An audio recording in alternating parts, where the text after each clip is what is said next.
This is truly the honor and the privilege of a lifetime. And after just having taken my oath to become the mayor of the city of New York, I do so also here in the old City Hall subway station, a testament to the importance of public transit to the vitality, the health, and the legacy of our city.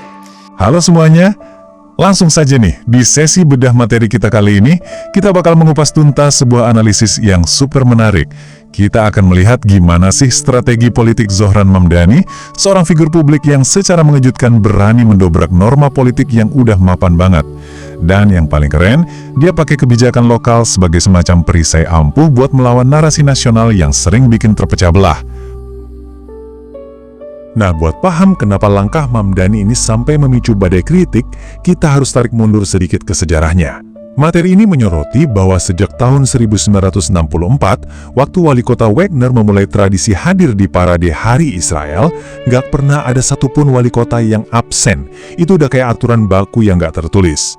Tapi di masa kini, Mamdani mengambil langkah berani yang tak terduga dengan menolak hadir. Benar-benar penolakan sadar yang melawan arus politik. 61 tahun loh. Selama 6 dekade lebih, para politisi selalu patuh sama tradisi ini demi karir mereka. Kehadiran itu dianggap kewajiban mutlak.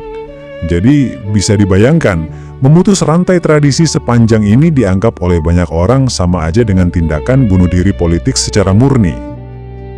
Dan sudah bisa ditebak, badai kritik langsung menerjang dengan cepat. Sumber materi kita mencatat gimana lawan-lawan politiknya langsung melontarkan serangan tajam, menyebutnya berbahaya, radikal, bahkan menuduhnya anti-Amerika dan menyebarkan kebencian.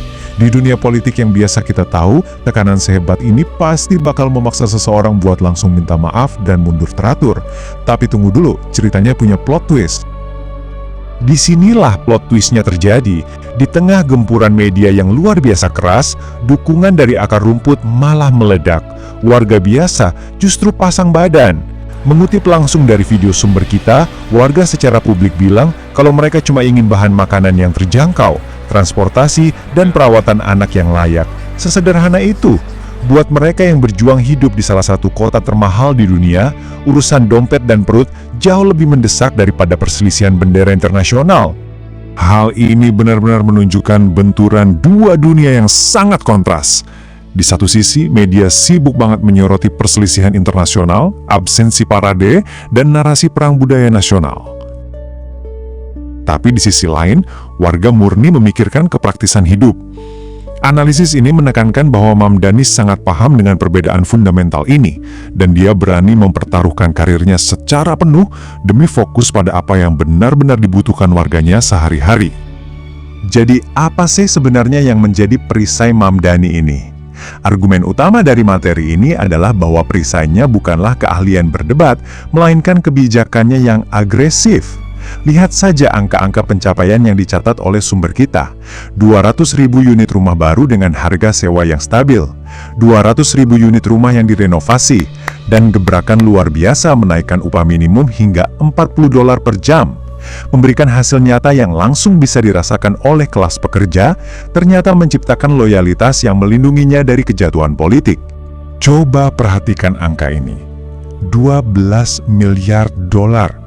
Menurut sumber materi kita, Mamdani mewarisi defisit anggaran raksasa sebesar ini yang biasanya sih jadi alasan dan klasik bagi para politisi buat memangkas layanan publik.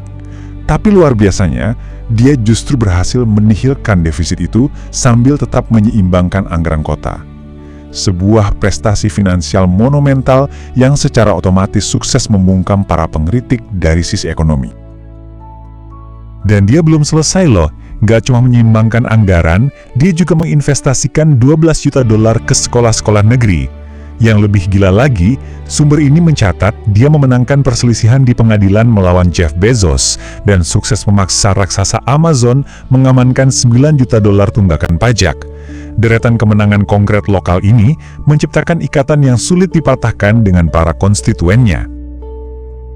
Kalau kita gali lebih dalam, kreator materi ini menjelaskan satu filosofi fundamental yang menyatukan semua pendekatan Mamdani yang berani tadi, yaitu konsep Islam rahmatan lil alamin, sebuah konsep universal tentang menjadi rahmat atau belas kasih bagi seluruh penciptaan.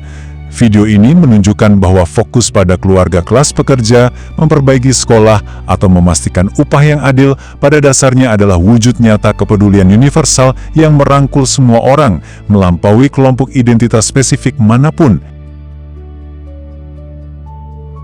Keadilan tidak memiliki suku, martabat tidak memiliki agama.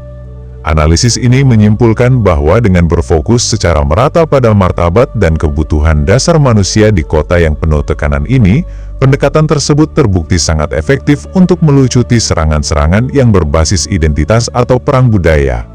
Jadi, semua penjelasan ini meninggalkan kita pada satu pertanyaan besar untuk direnungkan. Apakah keberhasilan nyata dalam kebijakan lokal itu sebenarnya adalah perisai paling pamungkas buat penahan gempuran perang budaya nasional?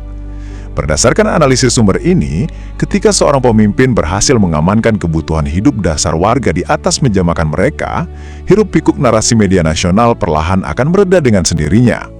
Sangat menarik untuk dipikirkan, bukan? Teruslah kritis dan sampai jumpa di sesi bedah materi kita yang berikutnya.